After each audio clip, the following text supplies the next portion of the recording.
Lorsque tes yeux se fermeront pour la dernière fois et que ton âme quittera ton corps, commencera le plus grand voyage de toute ton existence. On dit que les gens dorment, et quand ils meurent, ils se réveillent. Ce moment que tout le monde redoute et dont tout le monde fuit n'est pas la fin comme on le pense, mais c'est le moment du grand réveil. Au moment où la tombe se ferme et où la famille s'en va, commence la vraie vie dont nous étions inconscients. La vie dans le monde du barzakh, cette fine barrière qui te sépare du monde d'ici-bas. Tu vois sans être vu, tu entends sans que ta voix soit entendue. L'endroit où les lois de la physique terrestre s'arrêtent et où commencent les lois célestes.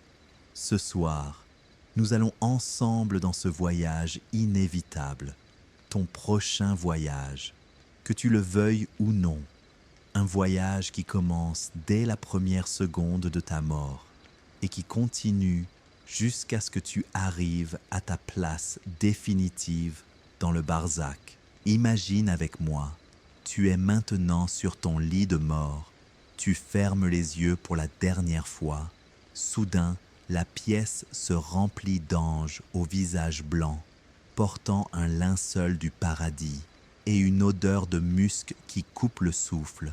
Ton âme sort avec douceur, comme l'eau d'une outre. Il t'enveloppe dans ce linceul céleste, puis l'ascension à travers les 7 cieux. Chaque groupe d'anges que tu croises demande « Quelle est cette âme pure ?» Puis le retour. On te jette dans la tombe. Tu entends les pas de tes bien-aimés qui s'éloignent. Et c'est là que commence ton voyage. Ce n'est pas une histoire sur la mort.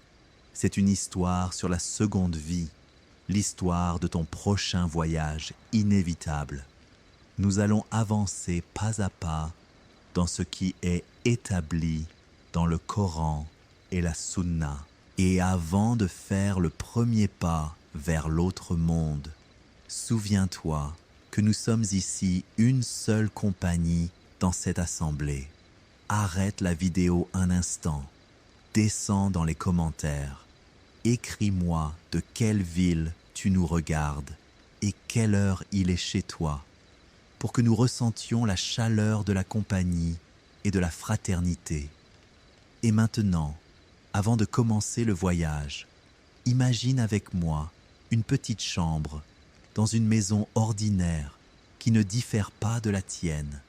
La lumière du soleil filtre par la fenêtre. De l'extérieur, on entend les bruits de la vie qui continuent comme d'habitude, voitures et enfants. Mais dans cette chambre, le temps s'arrête. Tous ces sons deviennent lointains, étouffés, comme s'ils venaient d'un autre monde.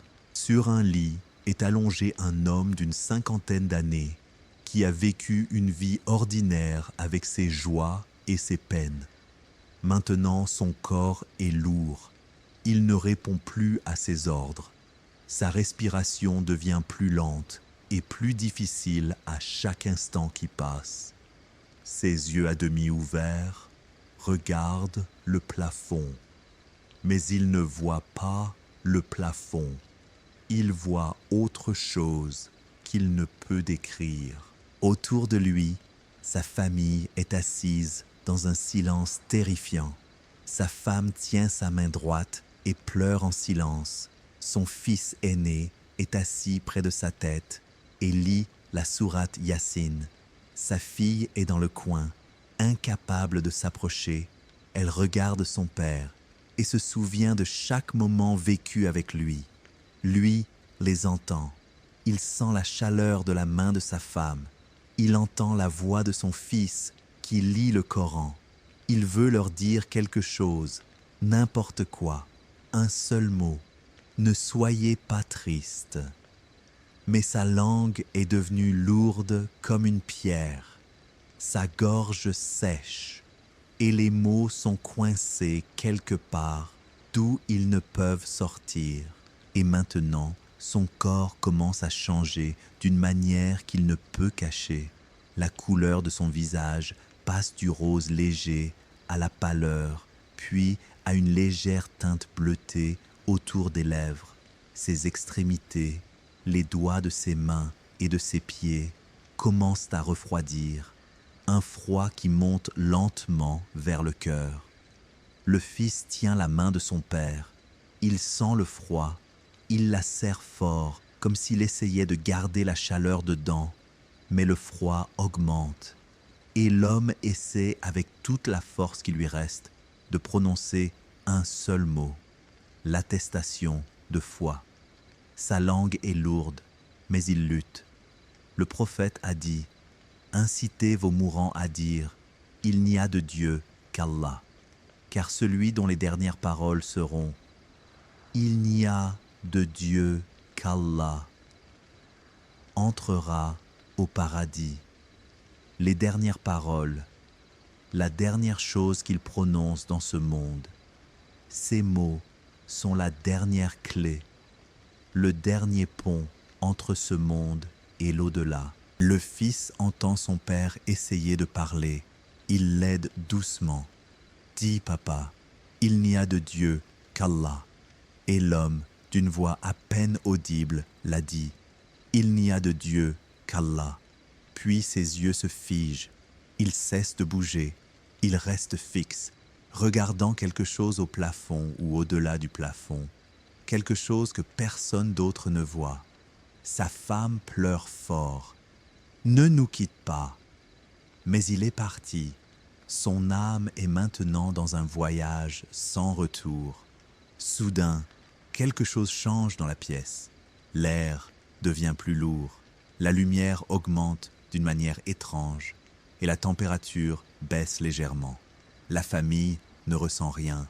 Ils continuent de pleurer, de prier et de lire comme si rien n'avait changé. Mais lui sent et voit la descente des anges au visage blanc. Dans un coin de la pièce, près de l'armoire ancienne qu'il avait achetée la première année de son mariage, quelque chose commence à apparaître. Ce n'est pas une apparition progressive, mais une présence soudaine, comme si une porte cachée s'était ouverte dans l'air même. La première chose qu'il voit est la lumière, une lumière blanche éclatante, mais qui ne fait pas mal aux yeux. Au contraire, elle les apaise d'une manière extraordinaire. Une lumière qui a une chaleur et une odeur. Oui, une odeur. L'odeur du musc pur qui remplit la pièce, plus forte que n'importe quel parfum qu'il ait jamais senti. Une odeur qui calme le cœur et fait fondre la peur. Et de l'intérieur de cette lumière sort un ange très grand. Sa tête touche presque le plafond, mais sa taille n'est pas gênante. Elle inspire plutôt une majesté et une dignité indescriptibles. Ses vêtements sont blancs, mais ce ne sont pas des vêtements au sens où nous les connaissons. C'est une lumière en mouvement qui ondule comme les vagues d'une mer calme. Son visage rayonne d'une lumière semblable à celle du soleil, mais on peut le regarder sans que les yeux soient blessés. Le prophète Mohammed a décrit cette scène avec une précision étonnante dans un long hadith rapporté par Al-Bara ibn Azib, qu'Allah l'agrée. Il a dit « Lorsque le serviteur croyant est sur le point de quitter ce monde et de passer à l'au-delà, descendent vers lui des anges du ciel au visage blanc, non pas la blancheur de la peau que nous connaissons, mais la blancheur de la lumière pure, des visages rayonnants comme si le soleil y habitait. Et derrière ce premier ange, qui est l'ange de la mort lui-même, entre d'autres anges qui remplissent la pièce jusqu'à ce qu'il n'y reste plus d'espace libre. Certains portent un linceul du paradis, un linceul blanc éclatant dont on ne peut déterminer le tissu, comme s'il était tissé de lumière elle-même, et d'autres portent du hanou du paradis, un parfum dans de petits flacons de lumière, dont l'odeur dépasse tous les parfums du monde réunis. L'homme les voit maintenant avec une clarté totale, plus claire que sa vision de sa famille assise autour de lui, comme si un voile fin avait été sur ses yeux toute sa vie et qu'il venait soudain de tomber. L'ange de la mort s'approche lentement, calmement, sans hâte. Il s'assoit près de la tête de l'homme à une distance très proche, presque à le toucher, et le regarde avec des yeux pleins de miséricorde. Oui, de miséricorde. Il n'est pas effrayant comme les gens l'imaginent. Il n'est pas sombre ni terrifiant, mais un visage plein de tendresse, comme s'il lui disait « Je suis là pour t'emmener dans un meilleur endroit. N'aie pas peur. » Puis il parle. Sa voix n'est pas entendue par l'oreille, mais directement par le cœur. Une voix chaude et calme qui remplit la poitrine de sérénité. Sors, ô âme apaisée, sors vers le pardon d'Allah et son agrément. Sors apaisé et agréé, la sortie de l'âme comme l'eau de l'outre. À ce moment, l'homme ressent quelque chose d'indescriptible par les mots humains, un sentiment de séparation, mais sans douleur, comme si quelque chose en lui, quelque chose dont il avait toujours su l'existence, mais qu'il n'avait jamais ressenti auparavant, commençait à bouger. L'âme, cette chose qu'on ne voit pas et qu'on ne touche pas, mais qui est toi, le vrai toi. L'ange de la mort tend sa main, une main de lumière, et la pose sur la poitrine de l'homme avec une tendresse incroyable, et l'âme commence à sortir. Le prophète a décrit ce moment par une comparaison simple, mais qui porte tout le sens. Son âme coule comme coule la goutte du bec de l'outre. La goutte du bec de l'outre. Imagine une ancienne outre en cuir souple. Tu la penches doucement et l'eau en sort avec une fluidité totale, sans résistance ni frottement. Ainsi sort l'âme du croyant, sans déchirer le corps, sans douleur, mais un écoulement calme et fluide, comme si tu enlevais un manteau lourd que tu portais toute ta vie et que tu te libérais enfin. L'âme sort d'abord des pieds. L'homme sent un froid qui commence du bas de son corps, qui monte lentement, puis les jambes, puis le ventre et la poitrine, jusqu'à la gorge. Et là, dans la gorge, elle s'arrête un court instant, un instant bref, mais qui semble long. Un instant où passe devant ses yeux le film entier de sa vie, tout, chaque moment vécu, chaque parole prononcée, chaque acte accompli, le bien et le mal, la prière et l'oubli, les moments où il a aidé quelqu'un et les moments où il s'est fait du tort, tout est présent, clair, comme si c'était en train de se produire maintenant. Puis, l'âme sort de la bouche, l'accueil des anges, le linceul du paradis. Au moment où l'âme sort complètement, des choses extraordinaires se produisent. Première chose, l'âme a une forme. Oui, elle a une forme, pas matérielle comme le corps, mais ce n'est pas seulement de l'énergie ou de l'air. Elle a une apparence qui ressemble à l'humain, mais faite de lumière et de légèreté, comme une version fine et transparente du corps qu'elle habitait. Et les anges ne laissent pas cette âme rester une seule seconde dans l'air. Immédiatement, avec une vitesse stupéfiante, l'ange de la mort la reçoit dans ses mains de lumière, comme un père reçoit son enfant à la naissance, avec tendresse, soin et attention. Et les autres anges qui remplissent la pièce se précipitent vers lui, portant le linceul et le hanou. Ils enveloppent l'âme dans ce linceul blanc éclatant, un linceul de soie du paradis au toucher indescriptible et à l'odeur inégalée.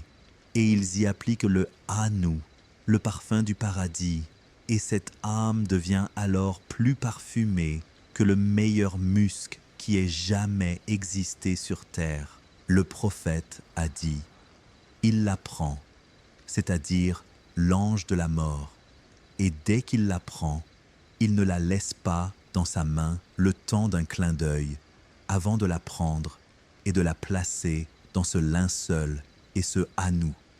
Le temps d'un clin d'œil signifie moins d'une seconde.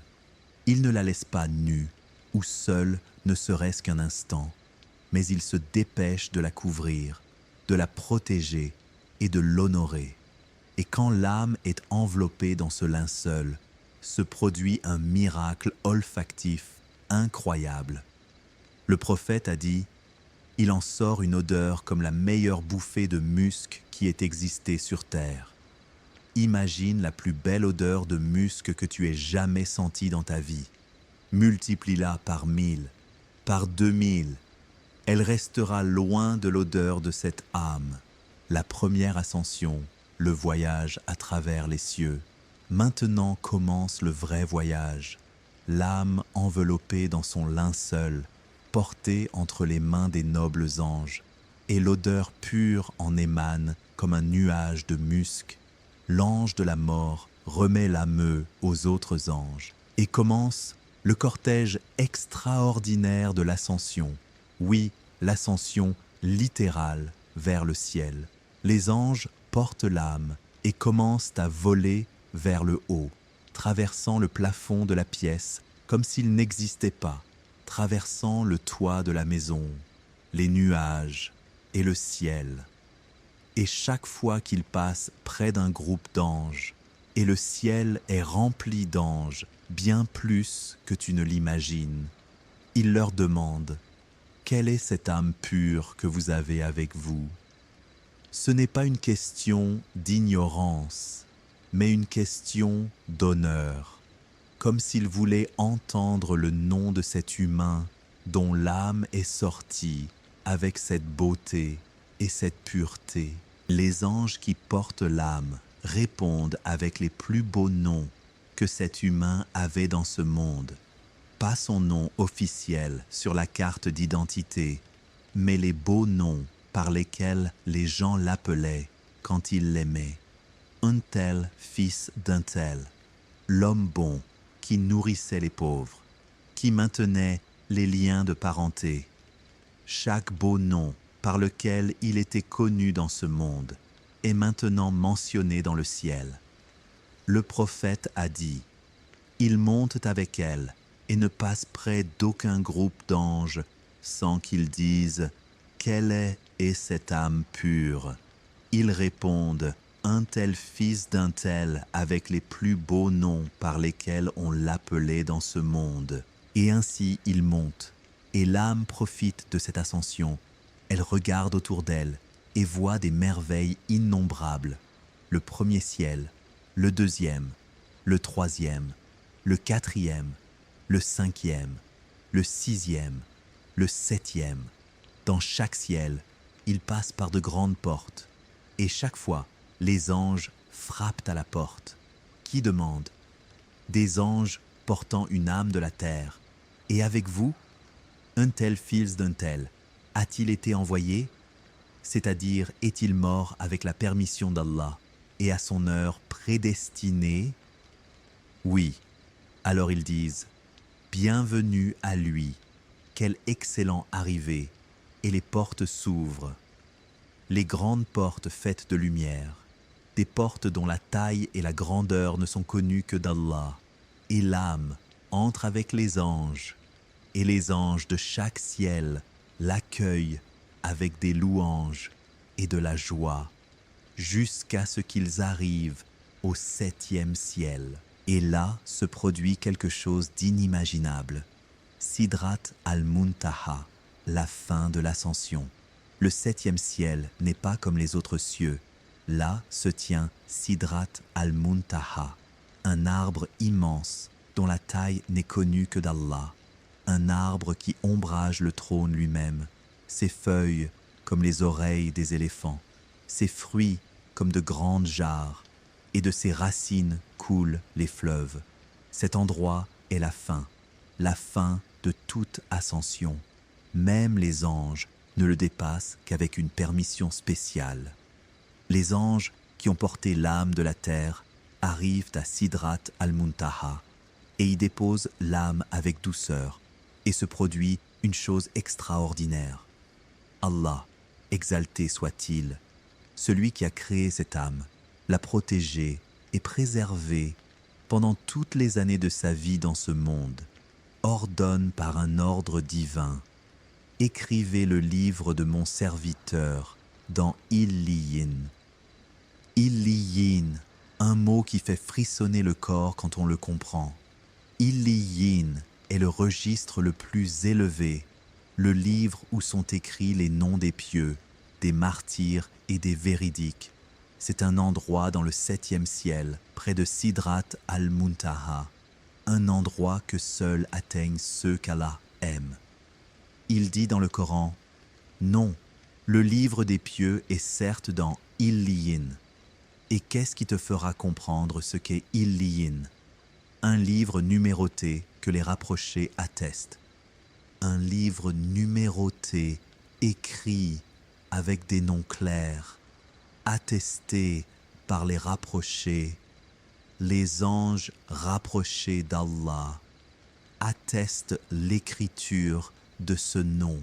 Imagine ton nom, le nom que tu écrivais dans ce monde sur les papiers, les diplômes et les contrats, est maintenant écrit dans Illiyin, dans le 7e ciel, avec une écriture de lumière, en présence des anges rapprochés. Sais-tu ce que cela signifie? Cela signifie qu'Allah t'a accepté. Il est satisfait de toi. Il t'a placé parmi les pieux. Le retour, l'ordre divin. Mais le voyage n'est pas terminé. Une fois le nom de cette âme écrit dans Illiyin, vient un autre ordre divin, un ordre qui semble étrange.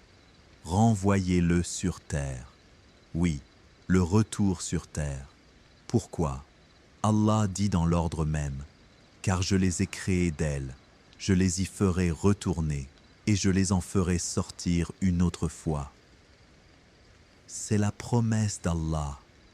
L'être humain a été créé de terre. Il doit retourner à la terre. Puis, au jour de la résurrection, il sera ressuscité de la terre une nouvelle fois. Les anges prennent l'âme une nouvelle fois, mais cette fois, le voyage est totalement différent. La descente est plus rapide que l'ascension. L'âme descend du 7e ciel, retournant à la terre, mais elle n'est pas seule. Descendent avec elle les anges, et descend avec elle autre chose qui restera avec cette âme tout le temps du barzakh, les parfums du paradis, des brises du paradis, et une petite ouverture qui s'ouvre du tombeau vers le paradis. Oui, même avant que le corps ne soit enterré, Allah prépare la place du croyant. L'âme descend rapidement à travers les cieux, et les anges la saluent dans chaque ciel, à la rencontre le jour de la résurrection, ô âme pure, jusqu'à ce qu'elle arrive à la terre, à l'endroit d'où le voyage avait commencé, à la chambre, le retour au corps, un moment étrange. L'âme est maintenant revenue, mais elle n'est pas dans le corps. Le corps est toujours sur le lit froid et rigide, et la famille pleure autour et le prépare pour le lavage et le linceul. L'âme plane au-dessus du corps, le regarde d'un regard étrange, comme si elle regardait un vieux manteau qu'elle portait et dont elle s'est enfin débarrassée. C'était ma maison pendant 50 ans, cette main avec laquelle j'écrivais, cet œil avec lequel je voyais. Un sentiment étrange, ni tristesse, ni joie, mais une profonde prise de conscience. que la vraie vie n'était pas dans ce corps, mais en elle, l'âme. La famille apporte l'eau et commence à laver le corps. Et l'âme les voit et ressent de la tendresse envers eux. Elle veut leur dire « Je vais bien, ne pleurez pas, j'ai vu une beauté indescriptible ».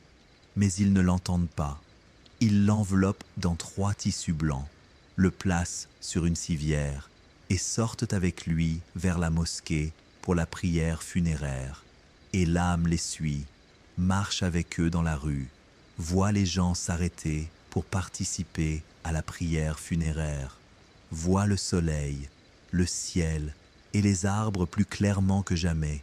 Tout est plus clair, tout est plus beau, comme si elle avait vécu toute sa vie à moitié endormie et qu'elle se réveillait maintenant.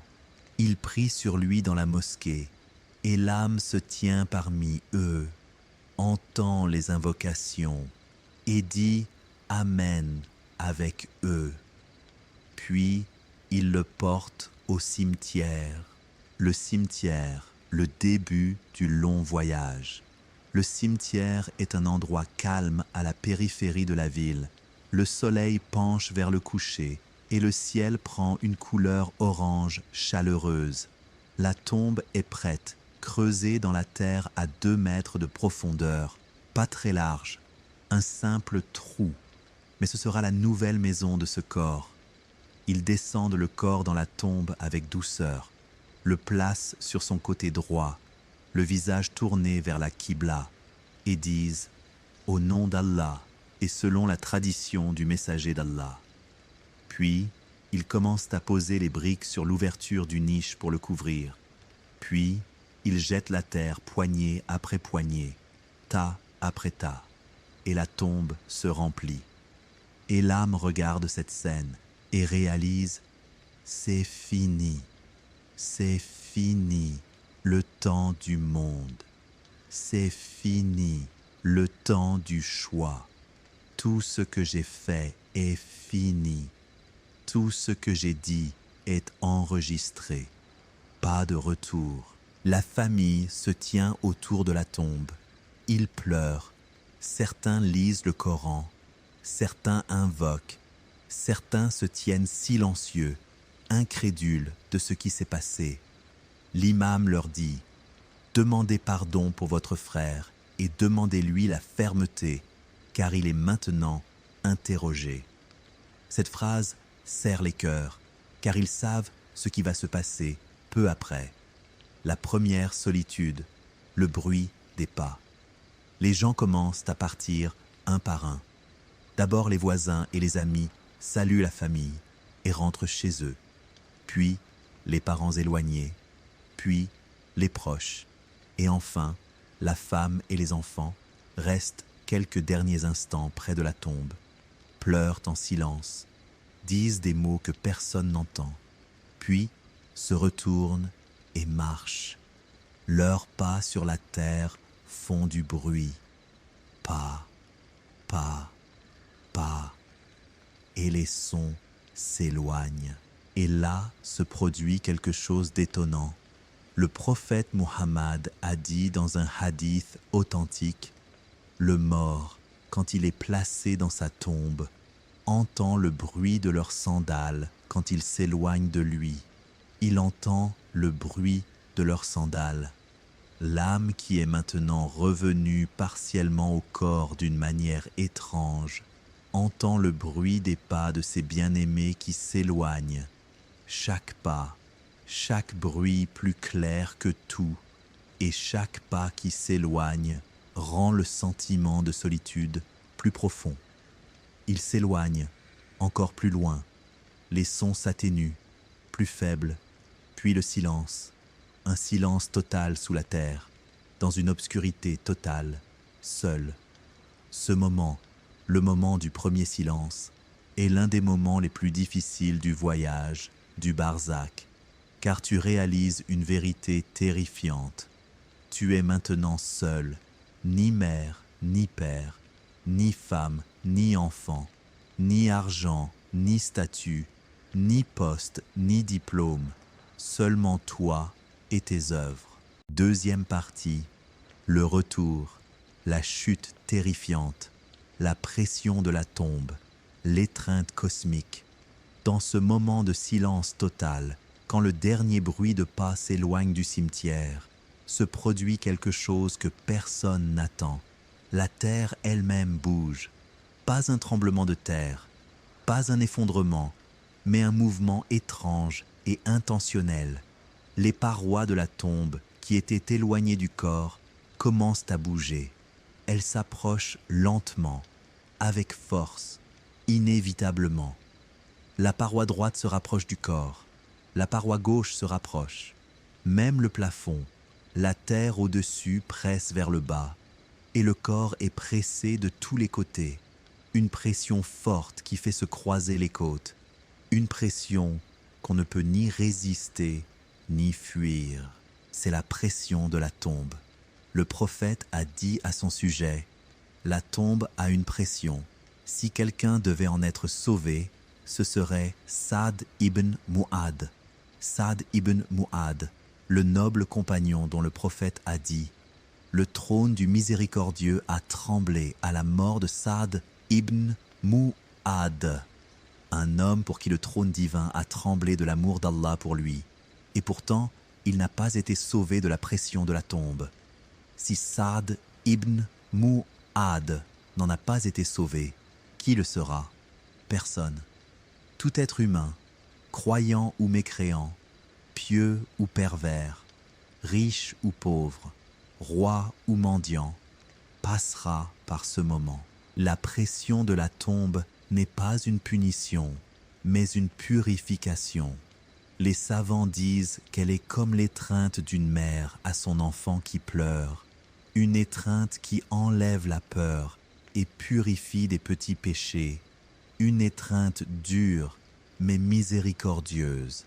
Le croyant la traverse rapidement, quelques secondes, puis la tombe s'élargit à nouveau, tandis que pour le mécréant et le pécheur, elle dure longtemps et s'intensifie. Mais tout le monde la traverse. Pourquoi? Parce que l'être humain a été créé de la terre.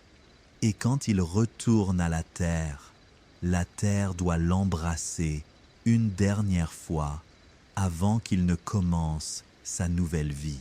L'éveil, le retour complet de l'âme. Après la pression de la tombe, se produit un moment étrange. L'âme qui planait autour du corps revient complètement en lui, pas exactement comme elle était dans ce monde, mais un retour partiel, propre au monde du barzakh. Le corps ne redevient pas vivant au sens où nous le connaissons. Il ne respire pas, son cœur ne bat pas, son sang ne coule pas dans ses veines. Mais l'âme revient suffisamment pour qu'il sente, perçoive, entende et comprenne. Une vie d'un genre particulier, la vie du barzakh. Et à ce moment, le moment où l'âme se stabilise à nouveau dans le corps, le mort ressent quelque chose d'étonnant. Il sent qu'il se réveille comme s'il dormait et qu'il se réveillait soudain. Il ouvre les yeux, pas au sens matériel, mais au sens de la perception.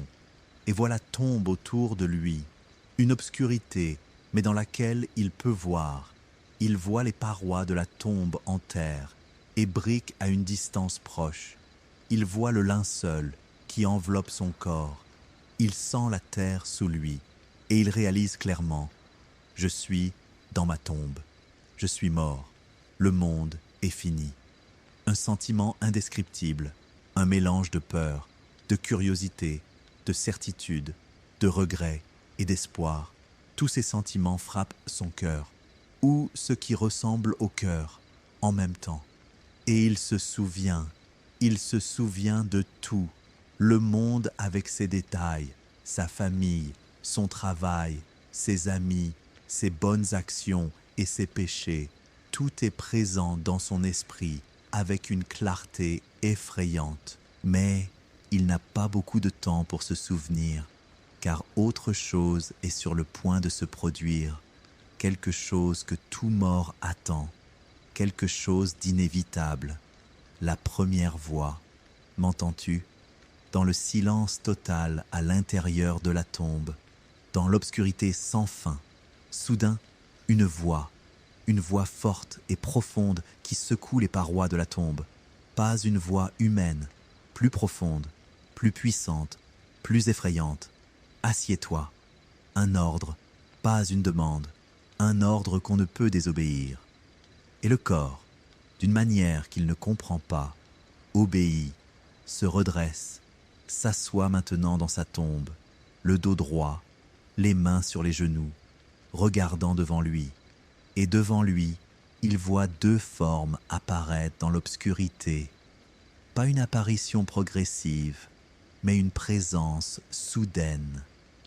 Deux anges. Troisième partie, l'interrogatoire, le tribunal sous terre, Munkar et Nakir, les visiteurs bleutés. Maintenant commence le vrai examen. Les deux anges qui sont entrés dans la tombe ne sont pas comme ceux qu'il a vus à la mort.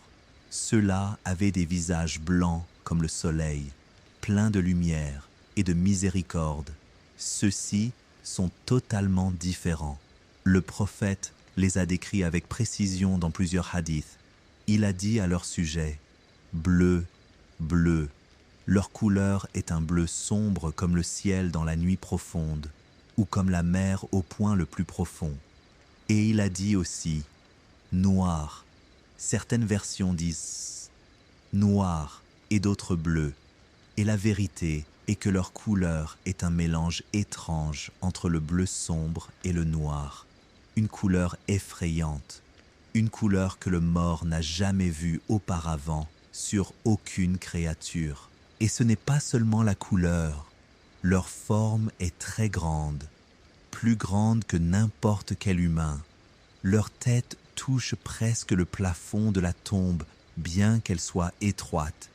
Et leurs dents, le prophète a dit, ils creusent la terre avec leurs crocs. Des crocs qui ne sont pas des dents ordinaires, des crocs pointus et longs qui sortent de leur bouche, et leur voix comme le tonnerre, forte et retentissante, qui secoue le cœur avant d'atteindre l'oreille. Ce sont Munkar et Nakir, des noms qui terrifient quiconque en entend parler. Munkar, de l'inconnu, la chose que tu rejettes et que tu crains, et Nakir, de l'étrangeté, la chose étrange et effrayante que tu ne connais pas. Leur seule fonction, interroger le mort, son examen, son test, dans le plus important examen qu'il affrontera dans toute sa vie. La séance d'examen, les trois questions. Munkar et Nakir se tiennent devant le mort, qui est toujours assis dans sa tombe. Son cœur tremble, ses yeux grands ouverts. Pas d'introduction, pas de présentation, pas de bienvenue, directement aux questions. La première question, l'un d'eux avance d'un pas et se penche un peu jusqu'à ce que son visage soit très proche de celui du mort. Et d'une voix comme le tonnerre, il demande « Qui est ton Seigneur ?» 3 mots seulement, mais ils portent le poids du monde. Dis-moi, qui est ton Seigneur? La question dont dépend tout, si tu réponds correctement, les portes du paradis s'ouvrent pour toi.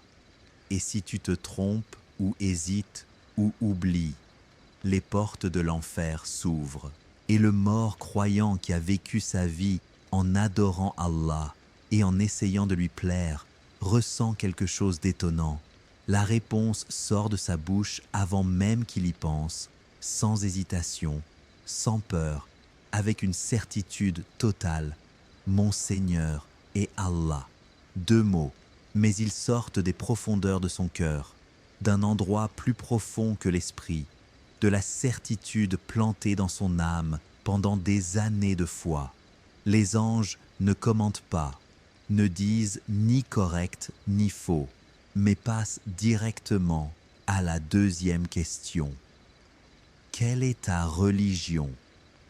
Et la réponse sort à nouveau avec la même rapidité et la même certitude. La religion de l'islam. La troisième question, et c'est la plus difficile. Que dis-tu de cet homme qui a été envoyé parmi vous? Remarque comment ils ont formulé la question. Ils n'ont pas dit « Qui est ton prophète ?» mais « Que dis-tu de cet homme qui a été envoyé parmi vous ?» Pourquoi? Parce que c'est un vrai test. Un test pas seulement de mémorisation, mais de foi profonde. Sais-tu qui il est? Crois-tu vraiment en lui? As-tu vécu ta vie selon sa voie? Et le croyant répond, c'est Muhammad, le messager d'Allah. Puis, il complète, et c'est la partie importante. Il nous est venu avec les preuves claires et la guidance. Nous avons cru en lui et nous l'avons suivi. Nous avons cru en lui et nous l'avons suivi. La foi et le suivi. Ce n'est pas seulement dire « je suis musulman », mais avoir vécu en musulman, avoir essayé de suivre le prophète, avoir lu sa biographie, appliquer sa sunna, l'avoir aimé, voilà la différence. La fermeté, le don divin. Et la question qui se pose, comment le croyant a-t-il pu répondre avec cette certitude? Comment n'a-t-il pas hésité? Comment n'a-t-il pas eu peur? Comment n'a-t-il pas oublié? La réponse est dans un verset grandiose du Coran. Allah dit « Allah affermit ceux qui ont cru par la parole ferme dans la vie d'ici-bas et dans l'au-delà. Allah affermit ceux qui ont cru. La fermeté est un don divin.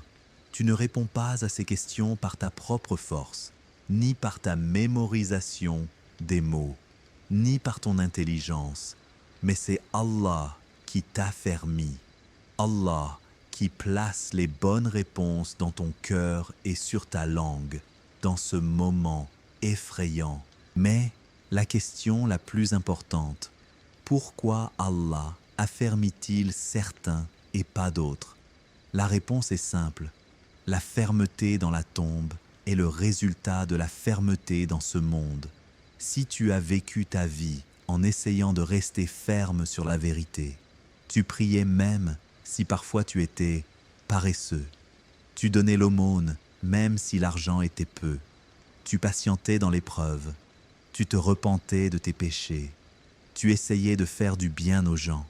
Si tu as fait cela, même si tu n'étais pas parfait, alors Allah t'affermira dans la tombe.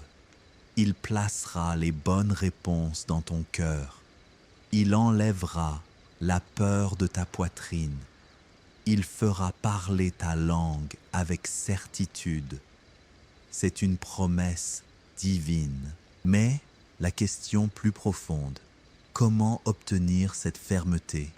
Comment garantir avec la permission d'Allah qu'il nous affermira dans ce moment effrayant? La réponse, par la fermeté dans ce monde. La fermeté dans la tombe est le résultat de la fermeté dans ce monde. Chaque fois que tu te fermes sur la vérité dans ce monde, tu investis dans ta fermeté dans la tombe. Exemple pratique. Tu es très fatigué, mais tu te lèves pour la prière. C'est de la fermeté dans ce monde. Tes amis te tentent d'aller dans un endroit interdit, mais tu refuses. C'est de la fermeté dans ce monde. Tu veux médire de quelqu'un et te venger par les mots, mais tu te tais. C'est de la fermeté dans ce monde. L'argent est dans ta main et personne ne te voit. Tu pourrais voler, mais tu le laisses. C'est de la fermeté dans ce monde. Une grande épreuve survient et les gens abandonnent la prière, mais tu continues. C'est de la fermeté dans ce monde. Tous ces petits moments qui peuvent sembler ordinaires sont en réalité des entraînements quotidiens pour la fermeté de la tombe. Tu t'entraînes maintenant, tu t'entraînes à la constance. Et le jour du plus grand examen dans la tombe, Allah t'affermira comme tu t'es affirmé dans ce monde.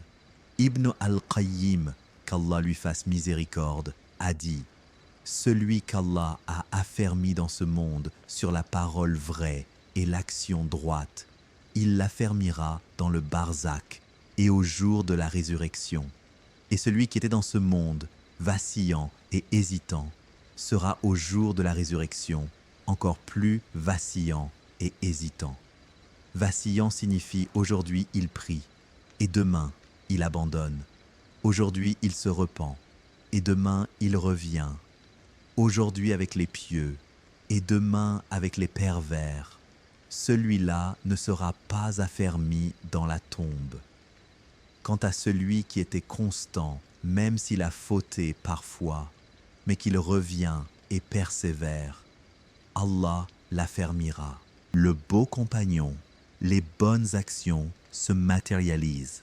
Après que le croyant a répondu avec succès aux 3 questions, se produit quelque chose que Munkar et Nakir n'attendent pas.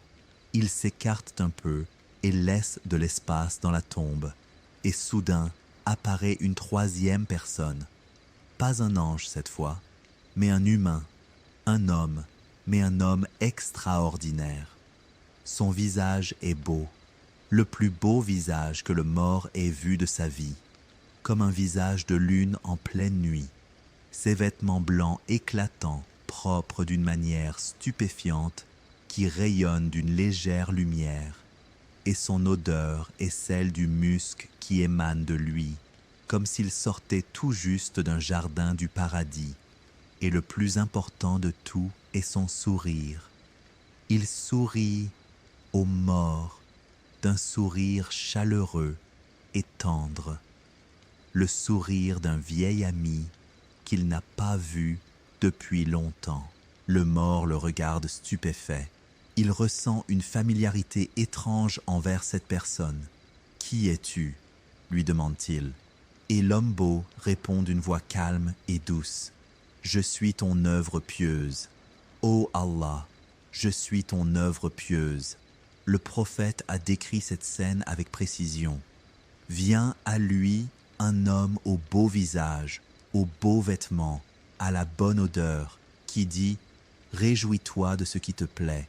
C'est ton jour que tu t'étais promis. » Il lui dit « Qui es-tu ?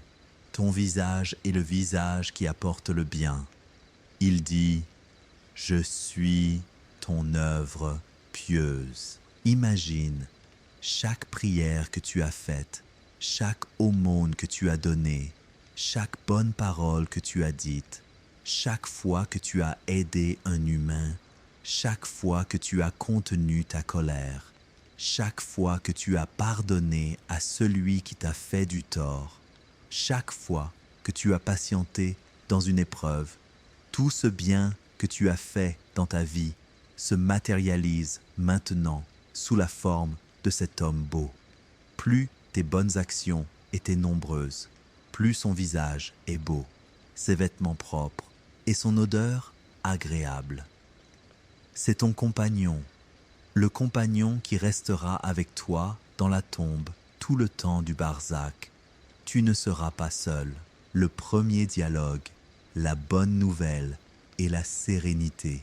L'homme beau s'approche du mort, s'assoit à côté de lui dans la tombe, pose sa main sur son épaule avec tendresse et lui dit « Réjouis-toi de ce qui te plaît, réjouis-toi, ce mot que tu attendais entendre toute ta vie.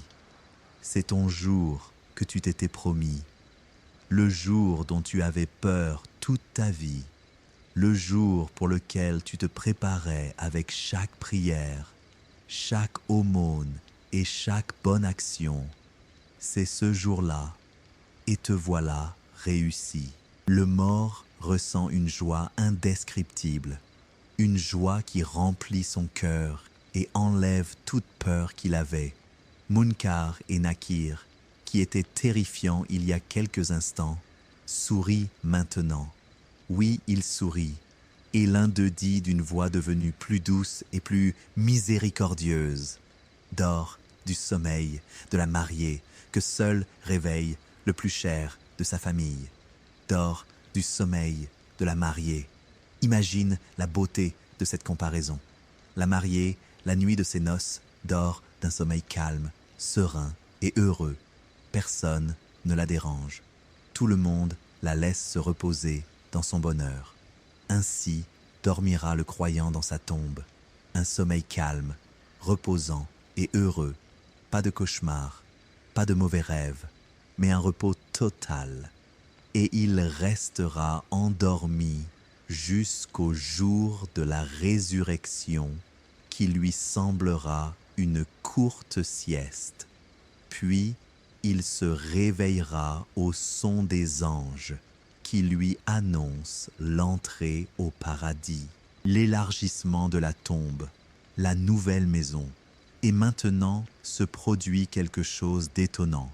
La tombe qui était étroite et sombre commence à changer. Les parois s'éloignent lentement. La tombe s'élargit encore, jusqu'à ce que sa surface devienne 70 coudées sur 70 coudées. La coudée fait environ un demi-mètre, c'est-à-dire que la tombe devient une surface de plus de 1000 mètres carrés, plus grande que la plupart des maisons dans ce monde. Et l'obscurité commence à disparaître. Une lumière commence à apparaître dans la tombe. Une lumière verte belle et calme, comme la lumière de l'aube un jour d'été. Le prophète a dit « Et on lui élargit sa tombe de 70 coudées sur 70. Et on l'illumine pour lui. » On l'illumine pour lui. La tombe qui était un trou sombre sous la terre devient maintenant une grande chambre lumineuse et belle. Mais ce n'est pas tout. Les parois elles-mêmes changent. La terre de la tombe se transforme en autre chose. Elle devient verte et belle. Des plantes et des fleurs y apparaissent comme les fleurs du paradis.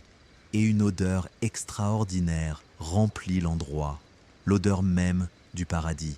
Et le plus étonnant de tout, dans l'une des parois de la tombe s'ouvre une porte, une petite porte, une ouverture, une fenêtre. Et quand le mort regarde par cette fenêtre, il voit le paradis. Oui, le paradis même. Il voit ses jardins verts, ses fleuves qui coulent, ses palais lumineux, ses arbres hauts. Et il entend les voix des anges qui louent Allah. Et il sent l'odeur réelle du paradis. Et il ressent sa brise fraîche entrer dans sa tombe. Le prophète a dit « Et on lui ouvre une porte vers le paradis, et on lui dit « Voici ta place dans celui-ci. Voici ta place dans celui-ci. » C'est-à-dire, ce bel endroit que tu vois dans le paradis n'est pas pour quelqu'un d'autre. Mais pour toi, c'est ta maison au paradis, ton palais, ton jardin, et tu y entreras bientôt au jour de la résurrection pour y vivre éternellement. Et le mort reste assis dans sa tombe, à regarder le paradis chaque jour. Il voit sa place, il la désire, il est impatient pour le jour de la résurrection. Il ne sent pas le temps passer, il ne s'ennuie pas, il ne s'attriste pas. Il n'a pas peur, mais une joie calme remplit son cœur. La scène opposée, le mécréant dans sa tombe. Mais qu'en est-il de l'autre côté? Que se passe-t-il pour le mécréant, le pécheur, celui qui a vécu sa vie loin d'Allah? La scène commence de la même manière. Descente des anges, sortie de l'âme, mais tout est différent. La sortie de l'âme, comme la laine des épines. Quand le mécréant ou le pécheur noyé dans les péchés est à l'agonie, des anges descendent aussi, mais ils n'ont pas des visages blancs, ils ont des visages noirs, des visages sombres et effrayants comme la nuit noire, sans lumière ni miséricorde. Et avec eux, ce n'est pas un linceul du paradis, mais des tissus rudes, laids, noirs, et du hanou de feu, une odeur répugnante qui ressemble à l'odeur des cadavres en décomposition. L'ange de la mort vient à lui et s'assoit près de sa tête. Mais il ne sourit pas. Il ne parle pas avec tendresse, mais il dit d'une voix sèche et dure, « Sors, ô âme impure, sors vers le courroux d'Allah et sa colère. » Et l'âme a peur, très peur. Elle s'accroche au corps, essaie de ne pas sortir, résiste, s'agrippe. Mais l'ange de la mort n'attend pas. Il tend sa main et tire l'âme avec force. Et le prophète a décrit cette scène par une comparaison douloureuse. Son âme sort en arrachant avec elle les veines et les nerfs, comme on tire le broche de la laine mouillée. Le broche de la laine mouillée, imagine un morceau de laine mouillée par l'eau. Tu y mets une broche en fer pleine d'épines, puis tu tires avec force. Que se passe-t-il? La laine se déchire, se coupe, s'en mêle. Ainsi sort l'âme du mécréant de son corps, avec difficulté, douleur et déchirement. Et les anges, quand ils prennent l'âme, ne l'honorent pas, mais l'enveloppent dans les tissus rudes et laids, et y mettent le hanou de feu, et son odeur devient répugnante, la pire odeur qui existe. Le prophète a dit, « Il en sort une odeur, comme la plus puante, odeur de cadavre qui ait existé sur terre. » L'ascension refusée, les portes fermées. Les anges portent l'âme et commencent l'ascension vers le ciel. Mais cette ascension est totalement différente. Chaque fois qu'ils passent près d'un groupe d'anges, ils leur demandent « Quelle est cette âme impure ?» Pas « Quelle est cette âme pure ?» mais impure. Ils répondent avec les pires noms par lesquels il était connu dans ce monde. Un tel fils d'un tel l'injuste, le menteur, le tricheur, celui qui coupait les liens de parenté. Chaque mauvais nom par lequel il était connu dans ce monde est maintenant mentionné dans le ciel. Et ils montent jusqu'au premier ciel. Ils frappent à la porte. Qui? Des anges portant une âme de la terre. Et avec vous, un tel fils d'un tel. A-t-il été envoyé? Oui. Puis, ils entendent une réponse effrayante. On ne lui ouvre pas les portes du ciel. N'ouvrez pas. Les portes sont fermées, verrouillées. Elles ne s'ouvriront pas pour cette âme. Et Allah dit dans le Coran à propos de ceux-là, on ne leur ouvre pas les portes du ciel, et ils n'entreront au paradis que quand le chameau passera par le chat de l'aiguille. Que le chameau passe par le chat de l'aiguille, c'est-à-dire impossible, comme il est impossible qu'un grand chameau passe par un petit trou d'aiguille. Il est impossible que cette âme entre au paradis. La chute, l'ordre divin terrifiant. Puis vient un ordre divin, un ordre effrayant. Écrivez son livre dans Sijjin. Sijjin, l'exact opposé d'Illiyin. Sijjin est le registre le plus bas, l'endroit où sont écrits les noms des mécréants, des pervers et des injustes. Allah dit dans le Coran, « Non, le livre des pervers est certes dans Sijjin. » Et qu'est-ce qui te fera comprendre ce qu'est Sijjin? Un livre numéroté. Un livre numéroté, écrit avec des noms clairs, mais il n'est pas dans le 7e ciel, mais dans la terre la plus basse, le lieu le plus éloigné du ciel. Puis vient le 2e ordre. Renvoyez-le sur terre. Mais cette fois, ce n'est pas un envoi avec douceur, mais un jet, un lancer. Les anges jettent l'âme du ciel. Elle tombe avec une vitesse effrayante comme une pierre jetée d'une haute montagne. Elle tombe à travers le ciel, traverse les nuages et s'écrase sur la terre avec force. Et Allah dit dans le Coran à propos de cette scène, « Et celui qui associe à Allah, c'est comme s'il était tombé du ciel. Les oiseaux l'auraient arraché ou le vent l'aurait jeté dans un lieu éloigné. » Une chute terrifiante. Et quand l'âme arrive à la terre, elle est renvoyée au corps dans la tombe. Mais ce n'est pas un retour doux, mais un retour dur et effrayant. L'échec à l'examen, l'hésitation et l'oubli.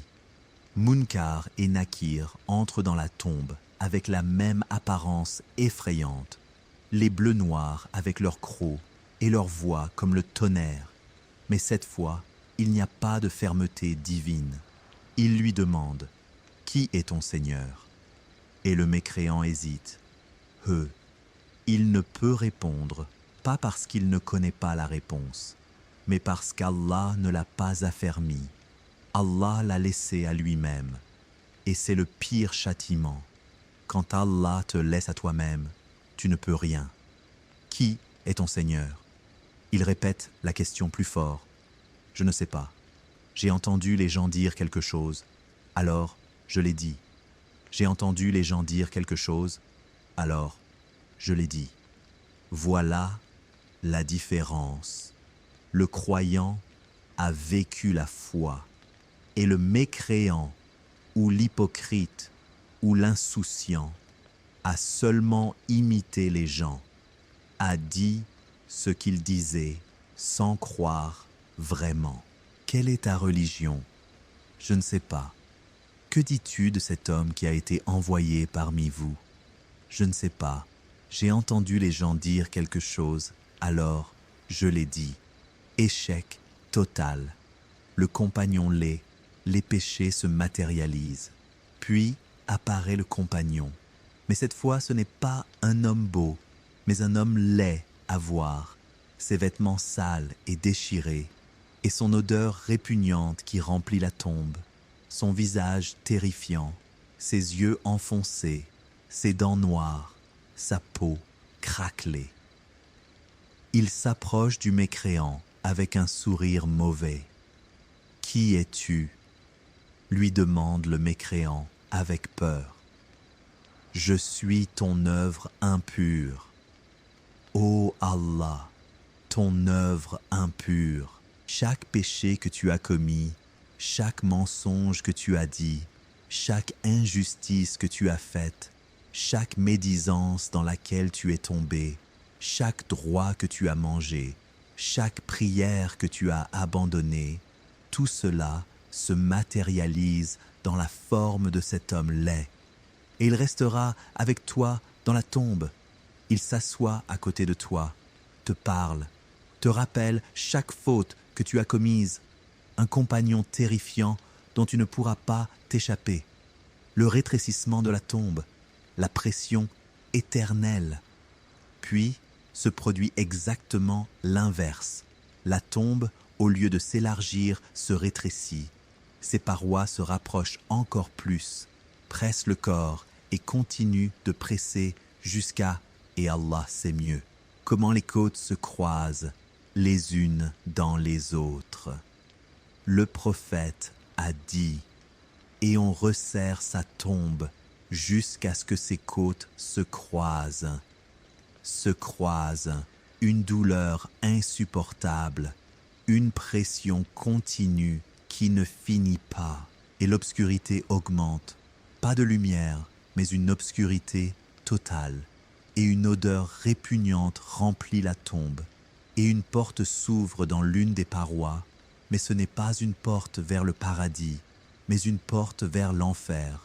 Il voit à travers elle les flammes, la fumée et le slipper, et il entend les cris de ceux qui y sont châtiés, et il sent l'odeur du soufre brûlé, et on lui dit « Voici ta place dedans, voici ta place en enfer, et tu y entreras au jour de la résurrection. » Et le mécréant ou le pécheur reste assis dans sa tombe étroite et sombre, regarde l'enfer chaque jour, voit sa place dans le châtiment, a peur, pleure, regrette, mais le regret dans la tombe ne sert à rien. Le temps de l'action est fini, le temps du repentir est fini. Quatrième partie, la société des morts, la vie dans le barzakh, comprendre le barzakh, le troisième monde. Maintenant, Après avoir vu ce qui se passe dans les premières heures après la mort, il est temps de comprendre la nature de ce monde étrange.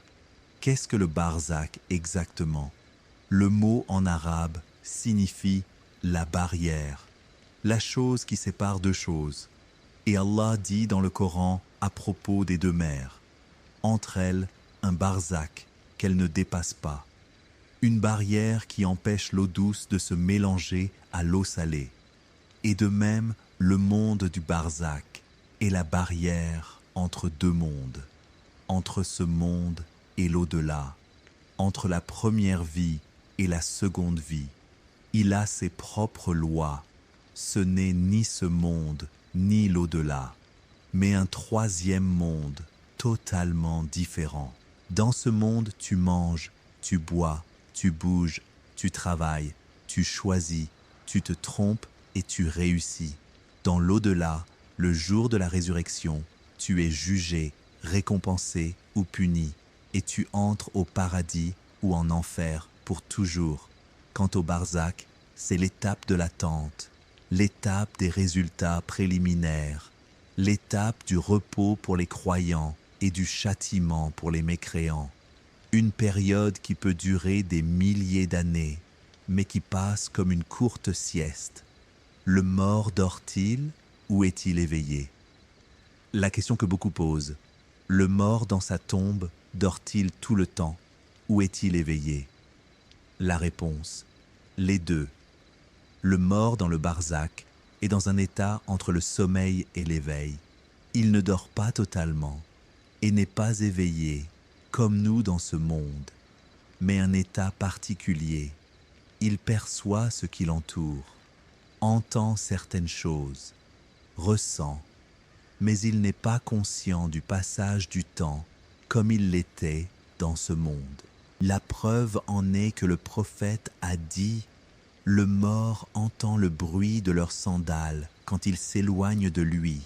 Il entend. » Et il a dit aussi « Quiconque passe près de la tombe de son frère croyant qu'il connaissait dans ce monde et le salue, il le reconnaît et lui rend le salut.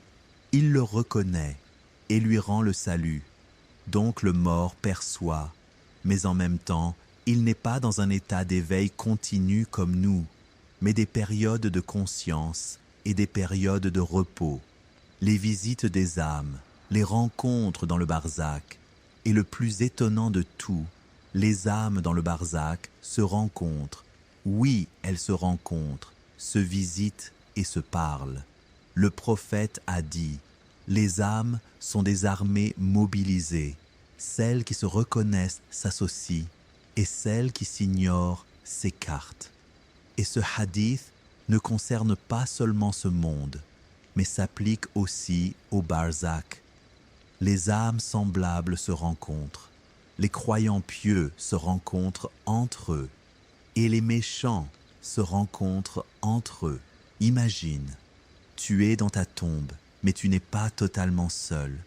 Ton âme sort parfois de la tombe avec la permission d'Allah et va rencontrer les âmes de tes bien-aimés morts avant toi, ton père, ta mère, ton vieil ami, ton frère mort il y a des années.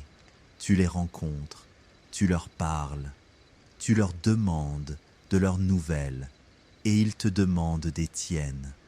Comment était le monde après notre mort? Que s'est-il passé pour un tel? Un tel s'est-il marié? La mosquée pour laquelle nous collections des dons a-t-elle été construite? Beaucoup de questions, car les morts s'intéressent aux nouvelles des vivants. Ils leur demandent des nouvelles, prient pour eux, se réjouissent de leur joie et s'attristent de leur tristesse. Mais comment le mort connaît-il les nouvelles des vivants? Il y a plusieurs façons. La première, quand une nouvelle personne meurt, quand un humain meurt et entre dans le monde du barzakh, la première chose qui lui arrive est que les morts qu'il connaissait viennent à lui, l'accueillent, le saluent et demandent « Quelles sont les nouvelles du monde? Que s'est-il passé après nous ?» raconte-nous un tel. Et il leur raconte tout ce qui s'est passé. Ibn al-Qayyim, qu'Allah lui fasse miséricorde, a dit dans son livre « L'âme ». Les morts demandent à ceux qui arrivent parmi les nouveaux morts, les nouvelles des vivants. Et si on leur dit « un tel n'est pas encore venu », ils disent « alors il a été emmené vers sa mère l'abîme », c'est-à-dire l'enfer. La deuxième façon, les bonnes actions. Quand l'un de tes enfants fait l'aumône pour toi après ta mort, ou fait le pèlerinage pour toi, ou lit le Coran et te le dédie, ou prie pour toi, ces actions t'arrivent dans le barzakh, tu les ressens, tu t'en réjouis, tu sais que tes enfants ne t'ont pas oublié. Le prophète a dit, quand l'être humain meurt, son action s'arrête sauf trois, une aumône continue, une science dont on profite, ou un enfant pieux qui prie pour lui. Qui prie pour lui, la prière arrive. La troisième façon, la visite. Quand tu visites la tombe d'un mort et le salues, il te reconnaît et te rend le salut. Et si tu t'assois près de sa tombe et lui parles, il t'entend, pas comme il t'entendait dans ce monde, mais il perçoit ta présence et ressent tes paroles. C'est le point de rencontre entre le monde des vivants et celui des morts, la paradoxe du temps, des milliers d'années comme une heure. Et maintenant, quelque chose qui brise complètement la raison, quelque chose que les humains ne peuvent comprendre avec la logique de ce monde. Le temps dans le barzakh n'est pas comme le temps dans ce monde. Imagine un homme mort au IIIe siècle de l'Hégire, c'est-à-dire il y a 1200 ans. Cet homme est maintenant dans sa tombe depuis 1200 ans. Mais quand la résurrection aura lieu et qu'il sera ressuscité de sa tombe et qu'on lui demandera « Combien es-tu resté dans la terre ?» c'est-à-dire « Combien es-tu resté dans la tombe ?» Que répondra-t-il? Allah nous l'apprend dans le Coran. « Combien êtes-vous restés dans la terre en nombre d'années ?» Ils dirent « Nous sommes restés un jour ou une partie de jours. » Demande à ceux qui comptent. Un jour ou une partie de jours, 1000 ans dans sa tombe, lui semble un seul jour, voire certains disent une partie de jours, c'est-à-dire quelques heures seulement. Comment cela se produit-il? Parce que le temps dans le barzakh est différent. La sensation du temps s'arrête presque. Tu entres dans un état entre le sommeil et l'éveil. Le temps passe, mais tu ne le ressens pas comme tu le ressentais dans ce monde. Et c'est une miséricorde d'Allah pour le croyant, pour qu'il ne ressente pas l'ennui de la longue attente. Mais le temps passe vite, et soudain, il se réveille au son d'Israfil, soufflant dans la trompette. L'heure est venue d'entrer au paradis. Pour le mécréant, le châtiment allonge le temps. Il sent chaque instant durer, mais même lui, quand il sera ressuscité, réalisera que tout ce qui est passé n'était qu'un clin d'œil comparé à ce qui l'attend. Cela nous enseigne une leçon importante. L'au-delà n'est pas une extension de ce monde, mais un monde totalement différent. Les lois de la physique diffèrent, les lois du temps diffèrent. Les lois de l'espace diffèrent, et celui qui essaie de comprendre l'au-delà avec l'esprit de ce monde échouera, car l'esprit de ce monde est limité, étroit, lié à la matière, tandis que l'au-delà est le monde de l'âme, spirituel, le monde de la vérité éternelle. Les martyrs, la vie particulière. Mais il y a une catégorie spéciale de gens qui ont une vie totalement différente dans le barzakh. Les martyrs, ceux qui sont morts dans le chemin d'Allah en défendant la vérité. Allah dit dans le Coran, « Et ne pense pas que ceux qui ont été tués dans le chemin d'Allah sont morts. Au contraire, ils sont vivants auprès de leur Seigneur, bien pourvus, vivant auprès de leur Seigneur, bien pourvus. Les martyrs ne passent pas par la même chose que les autres. Quand le martyr meurt, son âme ne reste pas dans la tombe, mais va directement au paradis. Le prophète a dit, « Les âmes des martyrs sont dans les jabots d'oiseaux verts, qui volent dans le paradis, où ils veulent, puis se posent sur des lustres suspendus au trône. » Imagine cette scène. L'âme du martyr est placée dans le corps d'un oiseau vert magnifique, un oiseau des oiseaux du paradis. Et cet oiseau vole dans le paradis où il veut, mange des fruits du paradis, boit de ses fleuves, vole entre ses arbres, se déplace d'un endroit à l'autre, liberté totale, bonheur complet. Et quand il est fatigué de voler, il va vers des lustres, des lampes de lumière suspendues au trône du miséricordieux, et s'y repose. C'est la vie des martyrs dans le barzakh, une vie meilleure que celle de n'importe quel roi dans ce monde. Les prophètes, la vie complète dans les tombes. Et il y a une catégorie plus élevée que les martyrs, les prophètes. Le prophète Muhammad a dit, Allah a interdit à la terre de manger les corps des prophètes. Et il a dit aussi, les prophètes sont vivants dans leur tombe. Ils prient. Les prophètes dans leur tombe ne sont pas comme les autres gens. Leur corps ne se décompose pas, restent tels quels. Et leurs âmes sont dans les plus hauts degrés, mais connectées à leur corps d'une manière particulière. Ils prient dans leur tombe, louent Allah, le mentionnent. Une vie particulière dont les détails ne sont connus que d'Allah. Et le prophète Muhammad, dans sa tombe à Médine, la lumineuse et vivant d'une vie complète du barzakh. Et quiconque le salue, lui rend le salut.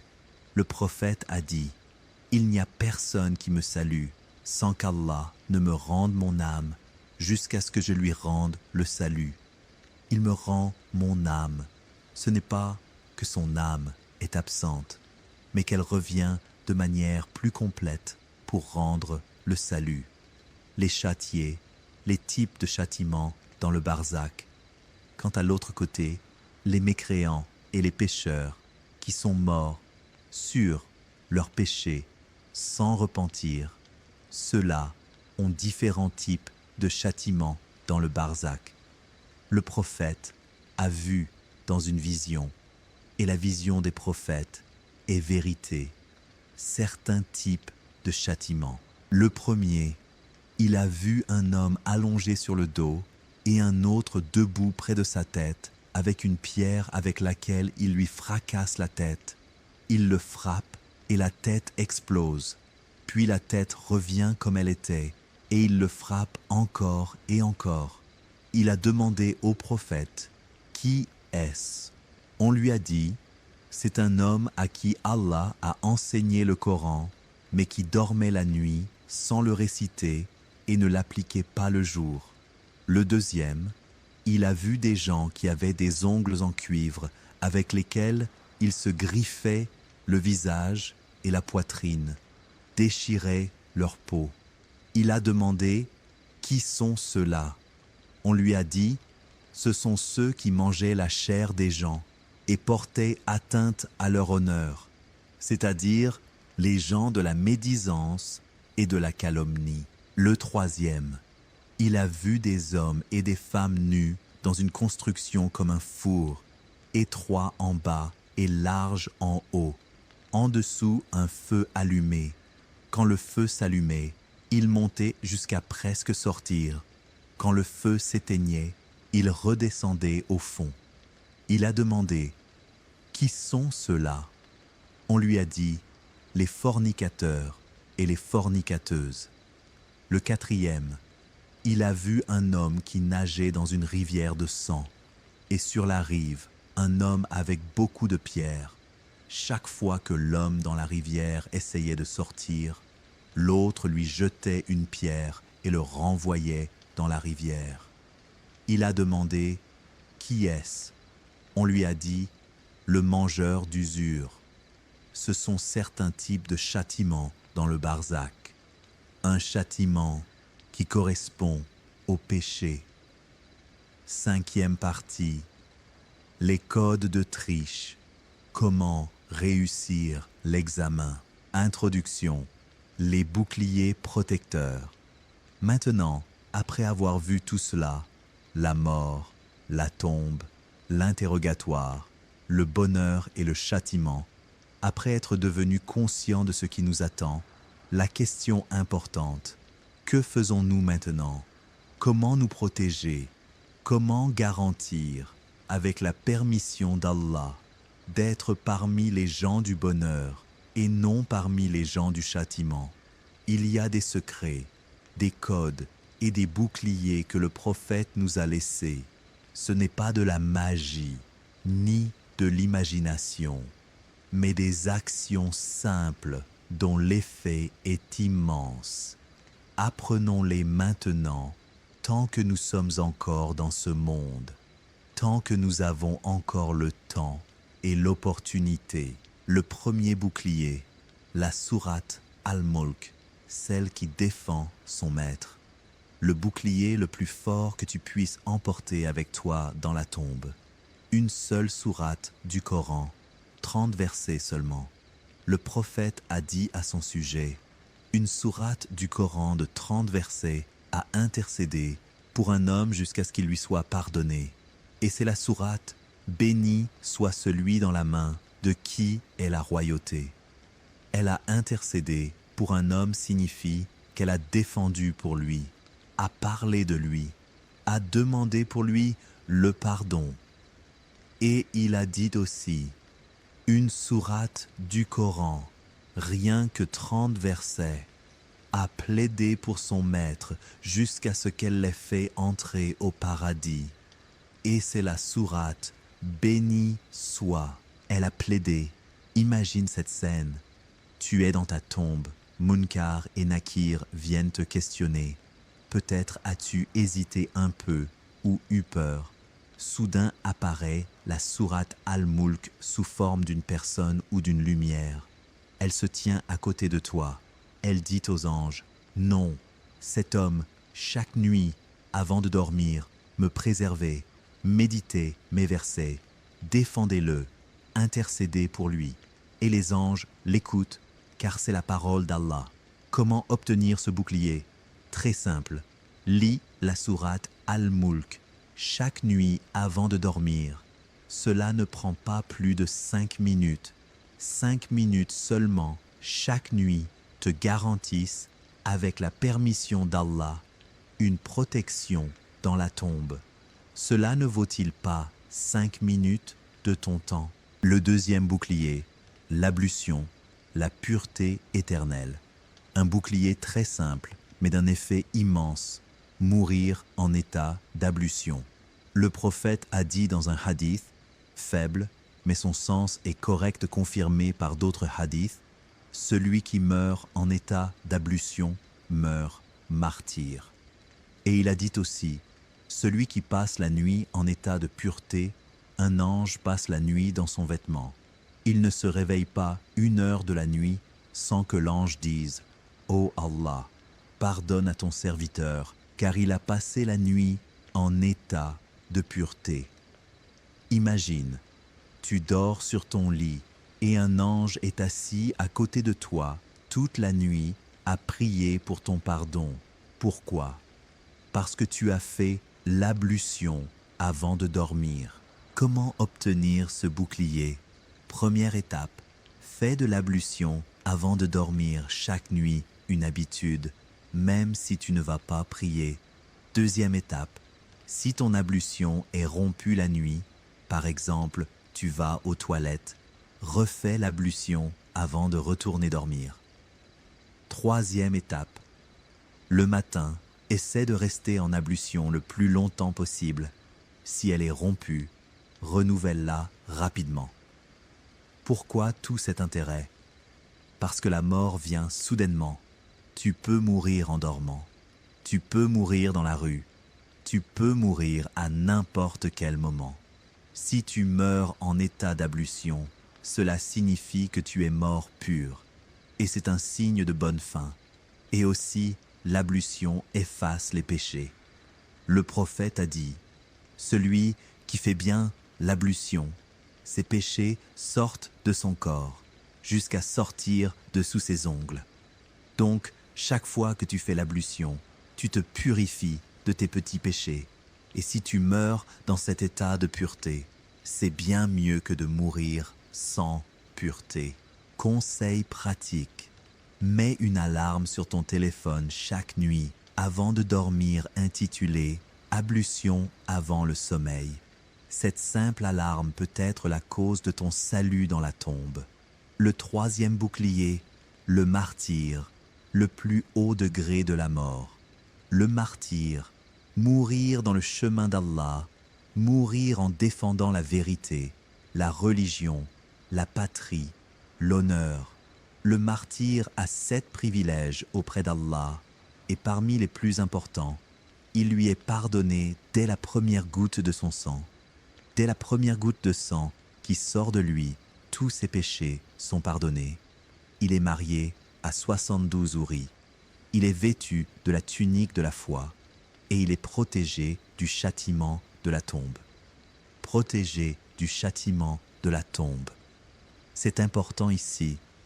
Le martyr n'est jamais châtié dans sa tombe, mais passe directement au bonheur du paradis. Mais nous ne serons pas tous martyrs au combat. Y a-t-il un autre moyen? Oui, le prophète a dit, celui qui demande sincèrement à Allah le martyr, Allah lui fait atteindre les degrés des martyrs, même s'il meurt sur son lit. Celui qui demande sincèrement à Allah le martyr, c'est-à-dire invoque Allah sincèrement pour qu'il t'accorde le martyr. Et si tu ne l'obtiens pas dans ce monde, Allah te donnera sa récompense dans l'au-delà. Et il y a aussi d'autres types de martyrs. Le prophète a dit, les martyrs sont 5. Celui qui meurt de la peste, celui qui meurt d'une maladie du ventre, le noyé, celui qui meurt écrasé et le martyr dans le chemin d'Allah. Tous ceux-là sont martyrs. Le 4e bouclier, l'aumône continue, une action qui ne s'arrête pas. Quand l'être humain meurt, son action s'arrête sauf 3. Ce hadith est célèbre, mais comprenons sa profondeur. Quand tu meurs, toutes tes actions s'arrêtent. Tu ne peux plus prier, jeûner, donner l'aumône. C'est fini. Mais il y a 3 choses qui continuent à te donner des bonnes actions, même après ta mort. La première, l'aumône continue, c'est-à-dire une œuvre de bienfaisance qui continue à profiter aux gens après ta mort. Construire une mosquée, creuser un puits, imprimer des Corans, construire une école, aider un orphelin de façon permanente. Toute œuvre qui profite aux gens et continue après ta mort. Imagine, tu es maintenant dans ta tombe, mais la mosquée que tu as construite est toujours debout. Les gens y prient chaque jour, chaque prière accomplie par n'importe qui. Dans cette mosquée, tu en reçois la récompense. Chaque jour, chaque semaine, chaque année, les bonnes actions s'accumulent dans ta balance et tu es dans la tombe. C'est cela, le sens de l'aumône continue. La deuxième, une science dont on profite, c'est-à-dire tu as enseigné à quelqu'un quelque chose d'utile, ou écrit un livre, ou publié un article, ou enseigné à un étudiant, ou élevé ton enfant dans la droiture. Cette science reste après toi. Les gens en profitent et tu reçois la récompense. La troisième, un enfant pieux qui prie pour toi, c'est la plus grande. Ton fils ou ta fille, si tu les as élevés dans la droiture. Et après ta mort, ils prient pour toi chaque jour. Ô Allah, pardonne à mon père. Ô Allah, fais miséricorde à ma mère. Cette invocation t'arrive dans ta tombe et élève ton degré au paradis. Le quatrième bouclier est demi. L'invocation précise la demande de protection contre le châtiment de la tombe. Le prophète nous a enseigné une invocation précise à dire dans chaque prière après le tashahhud, avant le salam.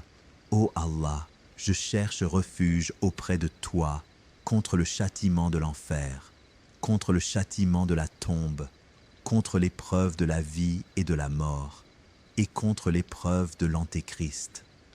Cette invocation n'est pas facultative.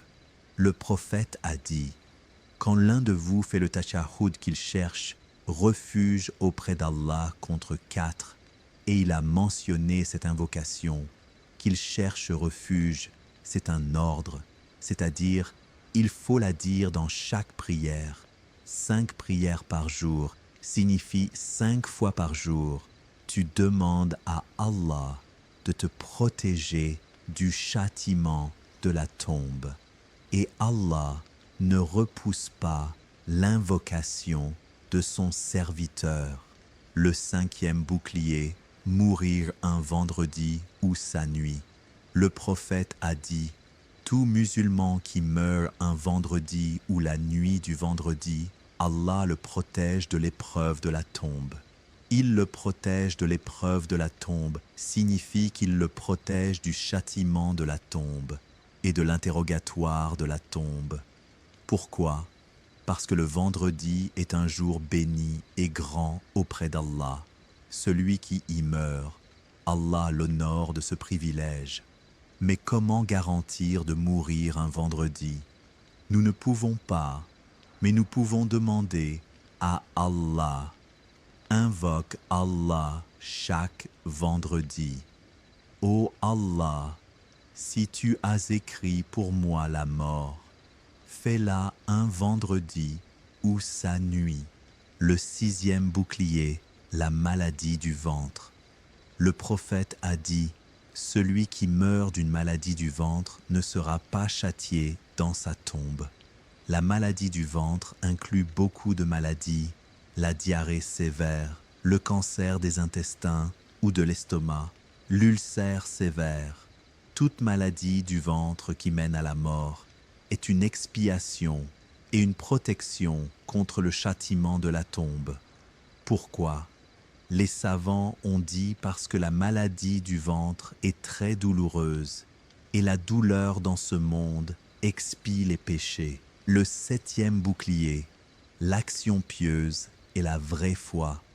Mais le bouclier principal sans lequel tous les autres boucliers ne servent à rien, la vraie foi et l'action pieuse, pas la foi par les mots seulement, mais la foi par le cœur et l'action. Prier les 5 prières par jour, jeûner le ramadan, donner l'aumône même peu, être bon avec ses parents, maintenir les liens de parenté, être honnête et intègre, s'éloigner du interdit, se repentir de ses péchés. C'est la base. Tous les autres boucliers se construisent sur cette base. Le réveil final. Et maintenant, nous sommes arrivés à la fin du voyage. Un voyage où nous avons traversé les frontières de la vie et de la mort. Nous avons vu ce dont nous étions inconscients. Que retenons-nous de ce voyage? Première leçon, la mort n'est pas la fin. La mort n'est qu'une porte vers une vie des milliards de fois plus longue que notre vie dans ce monde. Nous vivons dans ce monde 50 ou 60 ou 70 ans, puis nous vivons dans le barzakh des milliers d'années, puis nous vivons dans l'au-delà pour toujours. Pourquoi nous soucions-nous tant de ce monde plus que de ce qui vient après? Deuxième leçon, l'action maintenant, la récompense demain. Tout ce que tu fais maintenant est enregistré. Chaque parole que tu dis, chaque regard que tu portes, chaque pensée que tu penses.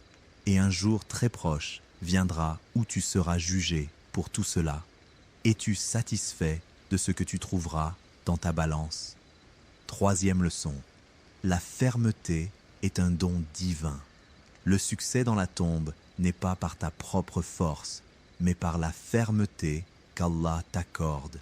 Et Allah affermit celui qui s'est affirmé sur la vérité dans ce monde. Si tu veux qu'Allah t'affermisse dans la tombe, affirme-toi dans l'obéissance dans ce monde. Quatrième leçon. La vraie solitude. Dans la tombe, tu seras seul. Personne avec toi sauf tes œuvres. Ni argent ne te profitera, ni statut ne te protégera, ni amis ne t'aideront. Seulement toi et ce que tu as avancé. Cinquième leçon. L'opportunité existe encore. La leçon la plus importante de tout cela, nous sommes encore dans ce monde. Nous avons encore le temps. Nous avons encore l'opportunité de changer. La porte est encore ouverte. Allah accepte encore le repentir. Nous pouvons maintenant, à cet instant même, changer notre destin dans le barzakh. Pourquoi attendre? Mon avis personnel. Je te le dis sincèrement comme un ami qui parle à un ami. Cette histoire a changé ma vision de la vie, car elle m'a fait réaliser que chaque instant que nous vivons maintenant est un investissement pour ce qui vient après la mort, et que la tombe n'est pas une fin effrayante, mais un début pour celui qui a bien agi. J'espère que tu es arrivé jusqu'ici et que cette histoire a laissé une trace dans ton cœur comme elle en a laissé une dans le mien. Si le contenu t'a plu, n'oublie pas de t'abonner à la chaîne pour qu'on se retrouve dans d'autres histoires et partage cet épisode avec tes bien-aimés. Peut-être sera-t-il la cause du changement de vie de l'un d'eux. Et écris-nous dans les commentaires comment ce voyage t'a affecté et quelle action tu commenceras dès maintenant. Et souviens-toi, chaque nuit où tu dors est un petit entraînement à la mort. Et tout,